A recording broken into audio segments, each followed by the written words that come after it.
তেহরানে কিছু বাংলাদেশি আছে যারা যারা এখন এই হামলার সবচেয়ে মানে হামলায় ক্ষতিগ্রস্ত হওয়ার সম্ভাবনা আছে, তাদেরকে আর আমাদের দূতাবাসে যারা কাজ করছেন তাদের জন্য আমরা এখন কাজ করছি যাতে এরা নিরাপদে থাকতে পারে।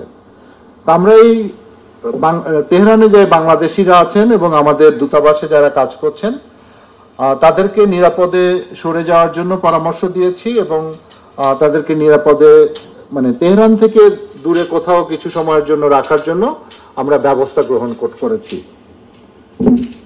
আমাদের দূতাবাস এই যুদ্ধ অবস্থার মধ্যেও আমাদের সাথে নিয়মিত যোগাযোগ করে যাচ্ছে। আর আপনারা জানেন যে আমরা আমাদের পররাষ্ট্র মন্ত্রণালয় এবং বাংলাদেশ দূতাবাস তেহরানে হটলাইন চালু করেছি যাতে বাংলাদেশি যারা আছে তাদেরকে আমরা সেবা প্রদান করতে পারি। আমাদের দূতাবাস যুদ্ধ বা অবস্থার মধ্যেও আমাদের যে সেবামূলক কাজগুলি আমাদের বাংলাদেশিদের প্রবাসী বাংলাদেশিদের জন্য সেগুলো তারা পালন করে যাচ্ছে। একই সাথে তারা নিয়মিত আমাদেরকে এই যুদ্ধের আপডেট জানাচ্ছে এবং যুদ্ধের আপডেটের সাথে পাশাপাশি অন্যান্যরা কিভাবে তাদের নাগরিকদেরকে ওখান থেকে নিরাপদে সরিয়ে নিয়ে যাচ্ছে সেই বিষয়ে আমাদেরকে নিয়মিত জানাচ্ছে।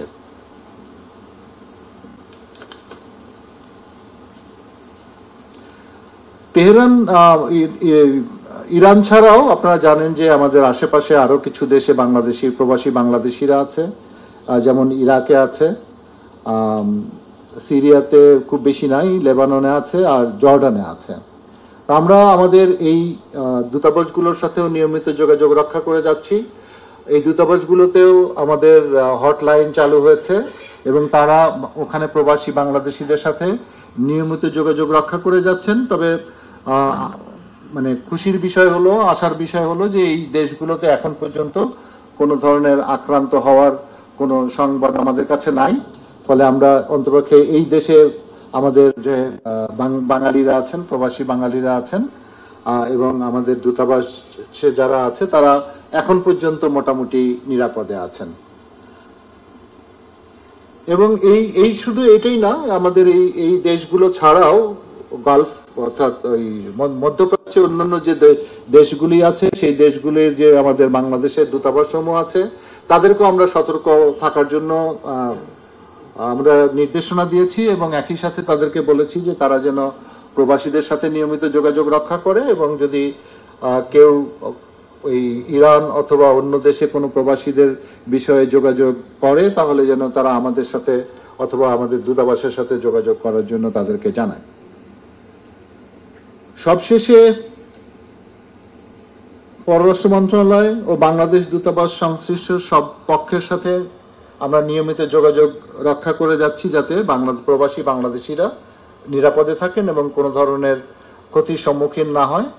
এমনি যে ক্ষতিটা এমনিতে হয়েই যাচ্ছে সেটি হচ্ছে যে এই যে যারা ওখানে প্রবাসী ছিলেন তারা তো কর্ম হারাবেনই, আর এই যুদ্ধ বন্ধ হলেও যুদ্ধ পরবর্তী যে অবস্থা তৈরি হবে সেই অবস্থায় তাদের সেখানে থাকাটা কতটুকু সম্ভব হবে সেটাও একটা বিশেষ বিবেচনার বিষয়। তবে আমরা এখন পর্যন্ত যতটুকু দেখতে পাচ্ছি বা বুঝতে পারছি তাতে খুব সহজে যুদ্ধ বন্ধ হওয়ার আমরা এখন পর্যন্ত কোনো ধরনের মানে সিগন্যাল বা কোনো সম্ভাবনা এই মুহূর্তে দেখা যাচ্ছে না। তবে আমরা আশা করি এবং আমরা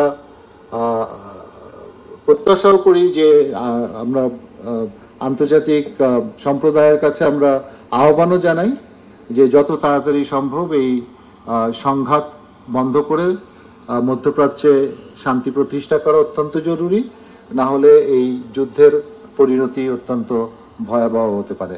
এটুকু বলেই আমি আমার বক্তব্য শেষ করছি। আপনাদের যদি কোনো প্রশ্ন বা কোনো বিষয় জানার থাকে, তবে আমার এই বক্তব্যের শেষে আমি একটি বিষয় আপনাদেরকে বলতে চাই, সেটি হচ্ছে যে আপনাদের মধ্যে যদি কারো কাছে কোনো তথ্য থাকে যে আমাদের প্রবাসী বাংলাদেশি কোথাও কোনো অসুবিধার মধ্যে আছে, অনুগ্রহ করে আমাদের জানাবেন। আমাদের হটলাইন আছে, জানালে আমরা চেষ্টা করব তাদের জন্য তাদের বিষয়ে ব্যবস্থা নেওয়ার জন্য।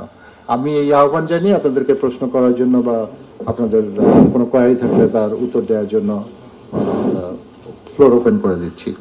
যে আমি আমরা একজন একজন করে নেব, আমরা আমাদের সময় আছে, আমরা সবার প্রশ্ন নেওয়ার চেষ্টা করব।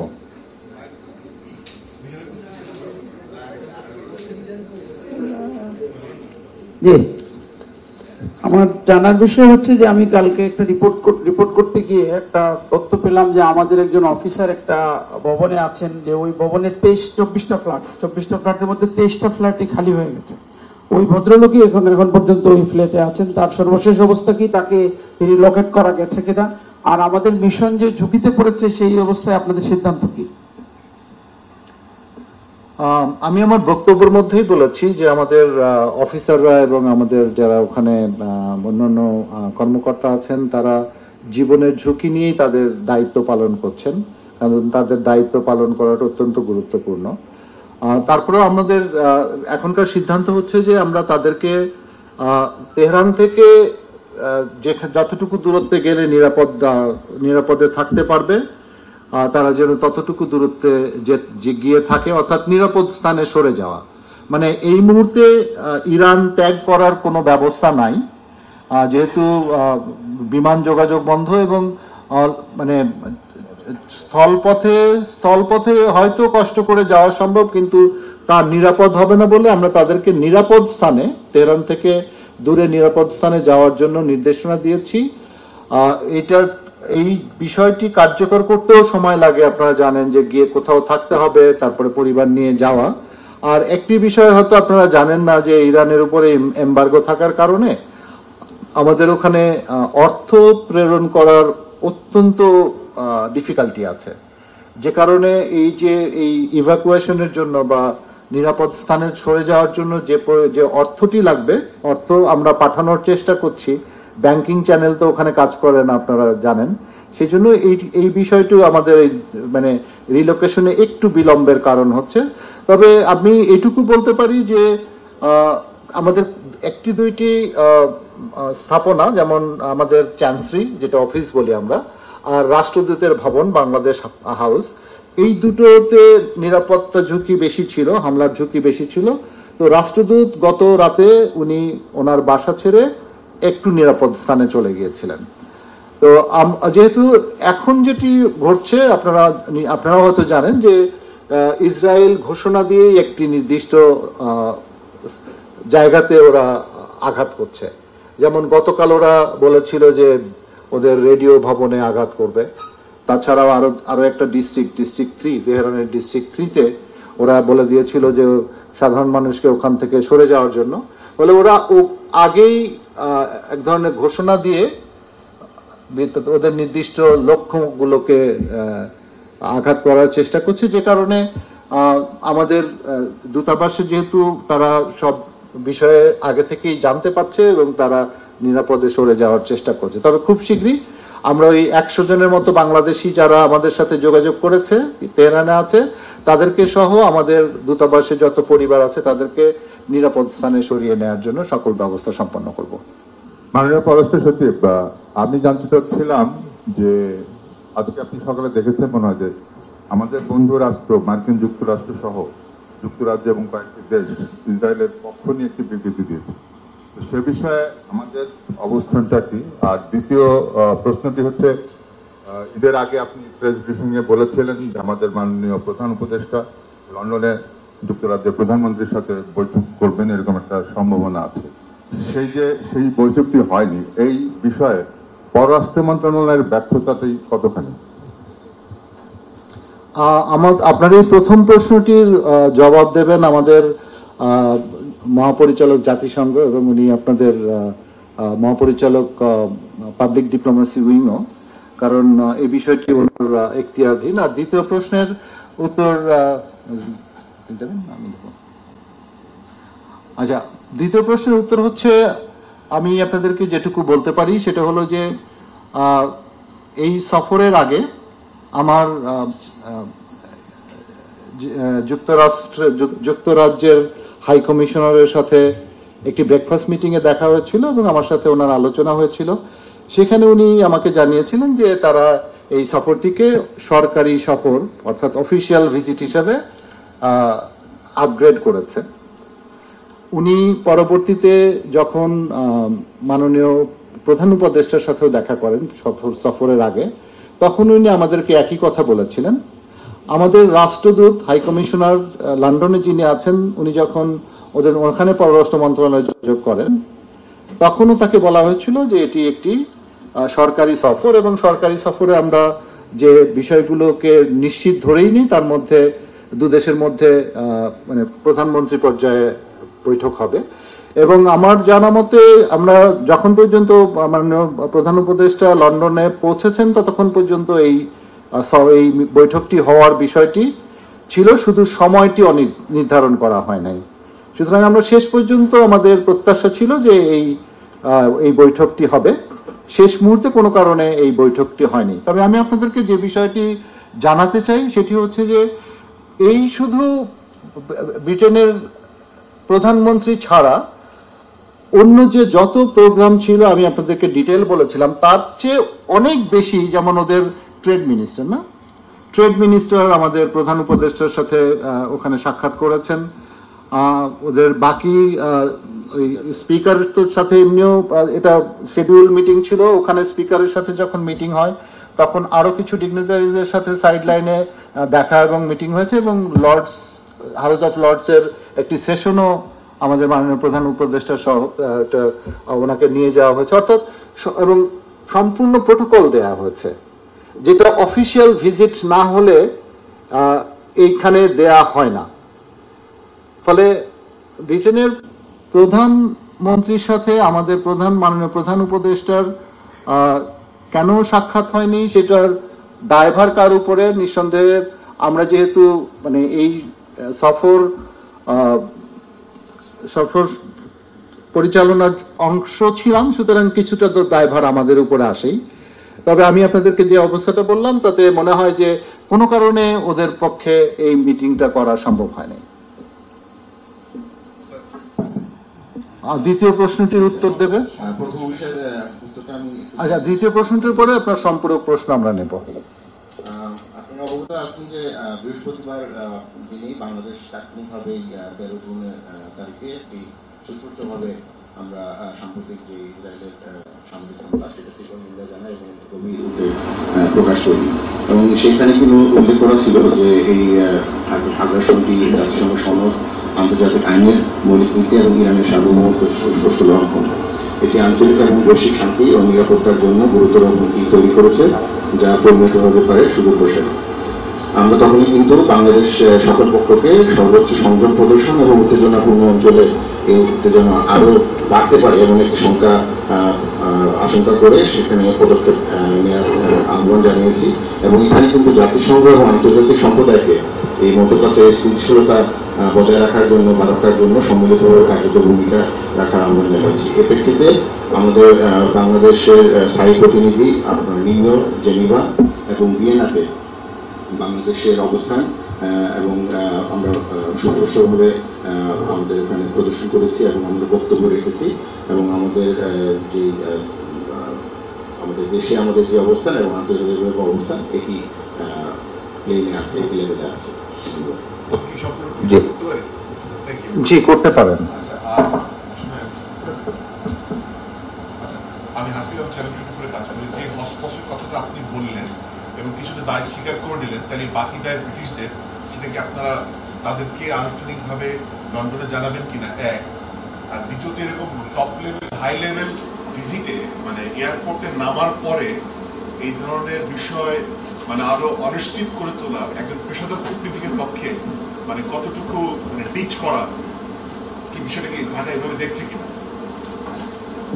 আমি মনে হয় আপনাদেরকে বোঝাতে সক্ষম হইনি যে এই সফরে যতগুলো কম্পোনেন্ট ছিল এবং এই সফরে একটি অত্যন্ত গুরুত্বপূর্ণ বিষয় ছিল হচ্ছে যুক্তরাজ্যের মহামান্য রাজার কাছ থেকে হারমোনি অ্যাওয়ার্ড নেয়া এবং মহামান্য রাজার সাথে একান্ত বৈঠক, যেটি ইংল্যান্ডের মানে যুক্তরাজ্যের জন্য অত্যন্ত গুরুত্বপূর্ণ একটি বিষয়। সেটিও সুচারুরূপে সম্পন্ন হয়েছে। বাকি যে বিষয়গুলো ছিল সবকিছু হয়েছে, এবং তার যেগুলো ছিল না তার বাইরেও কিছু প্রোগ্রাম হয়েছে। সেই ক্ষেত্রে এই সফরটি আমাদের বিবেচনায় অত্যন্ত সফল একটি সফর হয়েছে। এবং আপনারা জানেন, সেদিন আমরাও বলেছিলাম যে এই সফরের একটি গুরুত্বপূর্ণ বিষয় ছিল যে মানে স্টোলেন অ্যাসেট রিকভারি, এবং সেটাতেও অনেক মানে ট্যাঞ্জিবল সফলতা আমরা পেয়েছি। সুতরাং এইটা একটি সফল সফরের পরে কোন একটা বিষয় নিয়ে আমাদের দুদেশের মধ্যে বন্ধুত্বপূর্ণ সম্পর্ক, ঐতিহাসিক সম্পর্ককে নিয়ে টানাটানি করার আমি কোনো মানে যৌক্তিক কারণ খুঁজে পাচ্ছি না। জি, মাননীয় সচিব, আমি মিশু, যমুনা টেলিভিশন থেকে সোজা।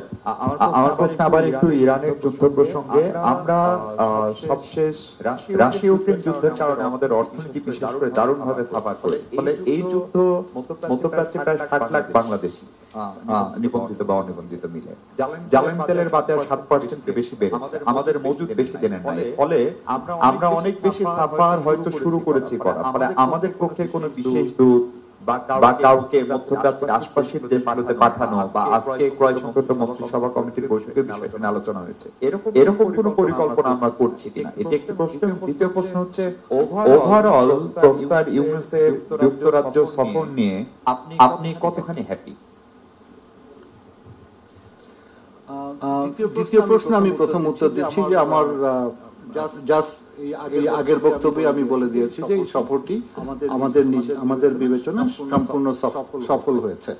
সুতরাং সফর যখন সফল হয় তখন আনহ্যাপি হওয়ার বা হ্যাপি না হওয়ার কোনো কারণ নেই।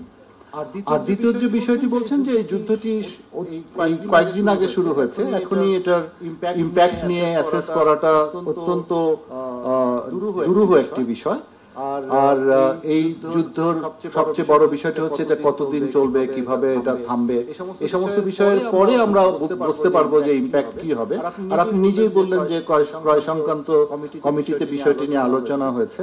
তো ওই আলোচনার সিদ্ধান্ত তো আমরা এখনো জানতে পারি নাই। আলোচনার সিদ্ধান্তে যেটা মানে আমাদের সর্বোচ্চ নীতি নির্ধারণী মহলে যেহেতু এটা বিষয়টি নিয়ে আলোচনা হয়েছে, যখন আমাদের এই বিষয়ে সিদ্ধান্ত জানানো হবে সেই অনুযায়ী আমরা আমাদের কার্যক্রম শুরু করব।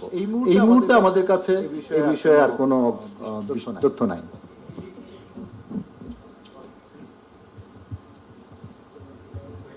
আমি মুস্তাফিজ নিউজে আছি ইয়েতে তেহরানে অন্যান্য যে মিশনগুলো আছে তারা কিভাবে কাজ করছে এবং তারা তাদের জনগণকে সেখান থেকে সরিয়ে নিয়েছে কিনা অলরেডি? আমাদের কাছে যতটুকু তথ্য আছে, আপনি জানেন যে ইরানে বেশ কিছু সংখ্যক ভারতীয় নাগরিক আছে ছিল তেহরানে। বিশেষ করে ভারতীয়রা যেটা করেছে, তারা তেহরান থেকে তাদের নাগরিকদেরকে নিরাপদ স্থানে, ইরানের ভেতরেই নিরাপদ স্থানে নিয়ে যেতে পেরেছে। আর ভারতীয়দের একটা সুবিধা আছে, ওদের ওই ব্যাংকিং চ্যানেলের ওই অসুবিধাটা নাই, কারণ ওদের ওই কারেন্সিটা কনভার্টিবল করা আছে। আর পাকিস্তানের যে নাগরিক, দ্বিতীয় যে বৃহত্তম সংখ্যক নাগরিক, সেটা ছিল পাকিস্তানের। আর পাকিস্তান যেহেতু ইরানের সাথে বর্ডারিং কান্ট্রি, ওরা ওদের বর্ডার ওপেন করে দিয়েছে। যারা পাকিস্তানে চলে যাওয়ার বর্ডারের দুটো পয়েন্ট বন্ধ রেখে একটা পয়েন্ট ওপেন করা আছে। সেই একটা পয়েন্ট দিয়ে পাকিস্তানের নাগরিক যারা পাকিস্তানে ফেরত যেতে চাচ্ছে তারা ফেরত যাচ্ছে। আর আপনারা যদি ম্যাপ দেখেন তাহলে দেখতে পাবেন যে ইরান একটি অনেক বড় একটি দেশ। ফলে তেহরানের থেকে উত্তরে এবং পূর্ব দিকে যদি চলে যায় তাহলে এমনি নিরাপদ আশ্রয় থাকতে পারে। তো পাকিস্তানের বিষয়টাও আমরা জানি। ওখানে আমরা এই দুটো দেশের নাগরিকদের বিষয়ে আমরা অনুকরণ বা অনুসরণ করার চেষ্টা করছি। ধন্যবাদ। জি, হ্যালো, আমি কামরান সিদ্দিকী, বিজনেস স্ট্যান্ডার্ডে কাজ করি। আপনি যে 400 জনের কথা বলেছেন যে যারা হচ্ছে তেহরানে আছে, তো এর মধ্যে এবং তারা খুব ভয়ঙ্কর হুমকির মধ্যে আছে আপনি বলেছেন, এর মধ্যে কতজন আসলে ইতিমধ্যে নিরাপদ জায়গায় যেতে পেরেছে, এরকম কোনো ধারণা আছে আপনাদের? আমাদের তাদের আমি আসলে সংখ্যাটা সঠিকভাবে বলতে পারি নাই, হয়তো আমাদের আনুমানিক 400 হতে হবে। তবে আমাদের সাথে 100 জন যোগাযোগ করেছে, যে 100 জনের খরচ টরচ সহ সমস্ত কিছু সহ আমরা তাদের অ্যাকোমোডেশন সহ তাদেরকে আমরা নিরাপদ স্থানে নিয়ে যাওয়ার ব্যবস্থা করছি। এটা মানে সরকারি পয়সায়, কিন্তু তাদের কাছ থেকে আমরা কোনো পয়সাও নিচ্ছি না। তাদের বাসস্থান, তাদের খাওয়ার ব্যবস্থা এবং তাদেরকে নিরাপদে নিয়ে যাওয়া, এবং পরবর্তীতে যদি তারা ল্যান্ড রুটে চলে যেতে চায় তাহলে গাড়ি ভাড়া করে ল্যান্ড